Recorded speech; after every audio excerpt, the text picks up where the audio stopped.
Are you sure you want to do this? Yeah, let's go ahead and do this. It should be fun. Tool fans can be pretty hardcore, man. I know, but I think they'll really enjoy these tones, right?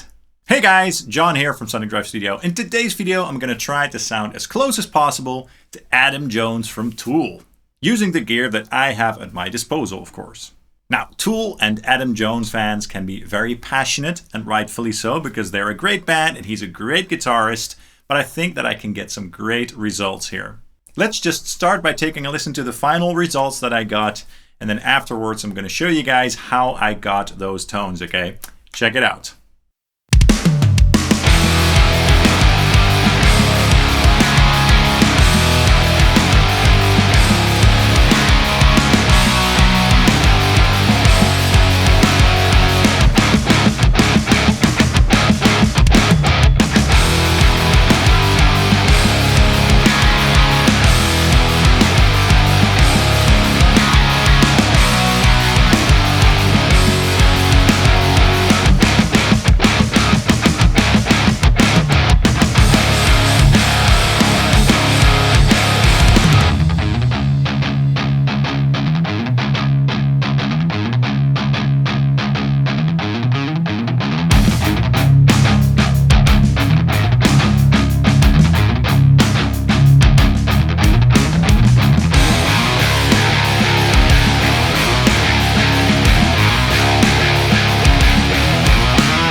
Alright, I don't know about you guys, but I'm quite pleased with the results. I think I got pretty close to that signature Adam Jones tone. I have all the Tool albums on CD, and I enjoy their music. I can't say that I'm a super hardcore fan, but again, I definitely enjoy their music, and I enjoy Adam Jones's guitar tones. The tone that I got here probably isn't 100% accurate, but that's always kind of impossible. But I definitely think that I got close enough for the purpose of this video with the gear that I have at my disposal. I was listening to a couple of songs from their latest album, Fear Inoculum, yesterday, and I kind of used that as the inspiration for the tones in this video, because Adam Jones has had various guitar tones over his career, of course. But that tone was very crunchy and very in your face, not overgained at all, quite undergained actually, which was surprising. I think that my final tone probably had a little bit more gain going on, in fact. But yeah, it was a very cool tone. Again, very in your face and mid-forward. Really cool. And I could also tell that they were blending amplifiers on that album, so that's what I also did for this tone. Adam Jones is kind of known for doing that, for blending 2 or even 3 amplifiers for his signature tone. Now, of course, Adam Jones is primarily known for using his Gibson Les Paul Custom Silver Bursts, along with the Diezel VH2, a Marshall Super Bass, a Mesa rectifier, etc. I don't have those exact pieces of gear, but I have some things that will get me very close. Let's start with the guitar that I used. Now, again, I don't have a Silver Burst Les Paul. I just have this Gibson Les Paul Custom over here that I bought last year or so. It's a wonderful guitar indeed, and I think it definitely sounds close enough, even with the stock pickups. I think that Adam Jones uses a different pickup in the bridge, like a JB or something. But yeah, I really like how this pickup sounds, and I have this guitar tuned to drop C sharp, by the way. And for that little Tool-inspired mini song, I double-tracked the guitars, of course. So one on the right side and one on the left side. And both the guitars have 2 amplifiers on them. So not 3, but 2. So I blended 2 amplifiers. But yeah, I really love this guitar. It's heavy, it's chunky, and it sounds amazing. Really cool guitar. Now let's just take a listen to the isolated guitars just so you guys can hear them by themselves. Check it out.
Great, what an interesting tone, very cool. It's kind of different than the tones that I would usually go for, but that's maybe why I like it so much. What a big mid-range, very crunchy and ballsy sounding. So as I said, I'm blending 2 amplifiers here, and I even read online that Adam sometimes blends 3 amplifiers. Now the main amplifier of his tone, in my opinion, would be the Diezel VH2 on channel 3. I don't have a VH4, but I do have this VH2, which should get me very similar results. It's kind of voiced very similarly to the VH4, but it has 2 channels. And the voicing of the amplifier is tweaked slightly, but it should sound very close indeed. Now I did look up Adam's VH4 settings, his channel 3 settings online, and I dialed this amplifier in with very close settings. I found it interesting that Adam has cranked his mid control up all the way and his treble control quite high as well. I guess that's what contributes so much to that forward tone. And it's quite different than how I would normally dial in this amplifier, but it does sound really cool. It's also quite different, for example, than how James Hetfield dials in his Diezels. The gain also isn't too high, it's around 12 o'clock or so, so it's a nice crunchy tone, but not super high gain. And I guess that really helps with the definition of all the notes and the articulation. Now, channel 3 on the VH4 probably has a little bit less gain on tap than channel 2 on the VH2. So again, my tone might be a little bit more saturated than Adam's tone, but I just dialed it into ear and I liked how it sounded. Now, the amps are both being fed into my RedSeven Amplification Amp Central reactive load and then into OwnHammer cabinets. And for the Diezel, I'm using the 412 RECT Essentials, which is based on a 4x12 Mesa cabinet with V30s, which I believe Adam Jones also uses very often for his cabinet tones. Now I sent both the Diezel tracks to one bus, and I also applied some subtle room reverb on them with Helix Native by line 6. Let's go ahead and take a listen to how the Diezel sounds by itself, so without the Marshall blended in. Check it out.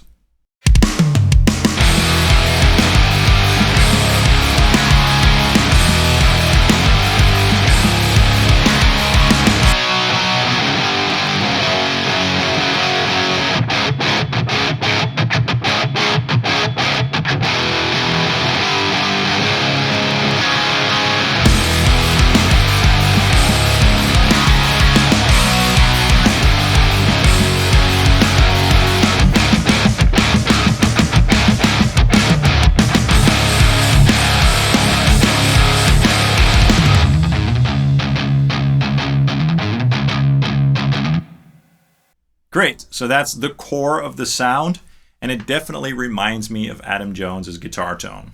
So I think the Diezel is a very essential part of his tone, in my opinion. But of course, I also wanted to blend in another amplifier. I know that Adam uses a super bass, which I don't have, but I checked out some clips of that amplifier, and I think that I could get pretty close with my Marshall JCM 800 Studio.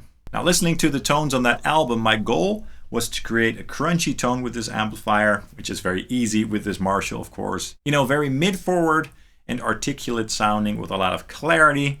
And if I blend that in with the Diezel, it should be quite close to Adam's tone. So what I did was I reamped those DI tracks, the same ones from the Diezel, through the Marshall, which was also being fed into the RedSeven with an OwnHammer cabinet, but I blended it in at a lower level than the Diezel.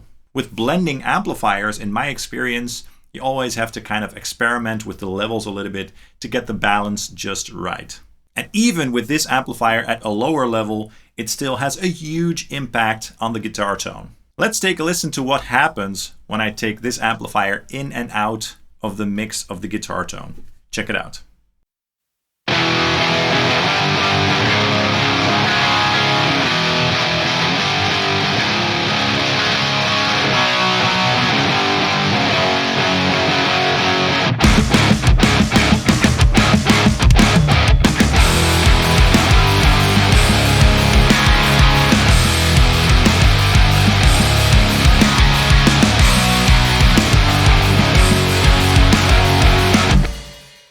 Cool, right? So as you can hear, even though this amplifier isn't very loud in the mix, it still has a huge impact on the tone. Very cool. So for the Marshall, of course, I used the high gain input and some basic settings, nothing special. And for the cabinet, I used the Rock Box by OwnHammer this time with the T75 speaker option in the modern cabinet, just for a different type of flavor. And I also read that Adam sometimes uses T75 speakers. And I also added some room reverb on the bus, just as I did with the Diezel. Now let's take a quick listen to the Marshall amplifier by itself. And I will also raise the level of this amplifier a little bit so you can hear it better. Check it out.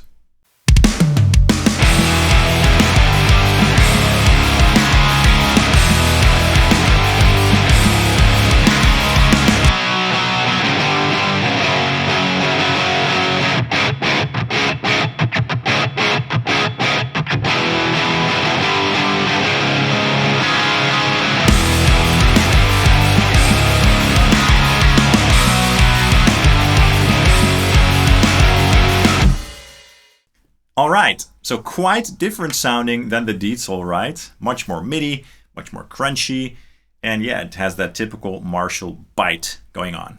Now all the guitars combined, so the 4 tracks were sent to one big guitar master bus where I did apply some EQ with the Slate SSL EQ. I basically cut out the low end at around 80 Hz or so because the low end on the Diezel is very big, too big for in a mix usually. And I also scooped out a little bit of mids at around 400 Hz.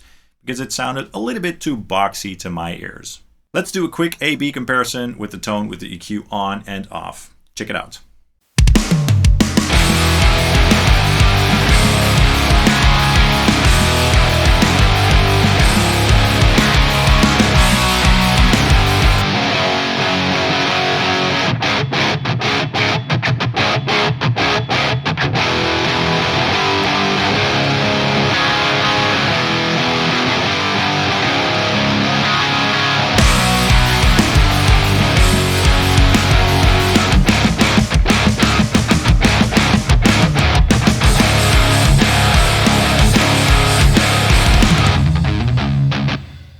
Alright, so that was my attempt at sounding as close as possible to the guitar tone of Adam Jones from Tool. I hope you enjoyed it.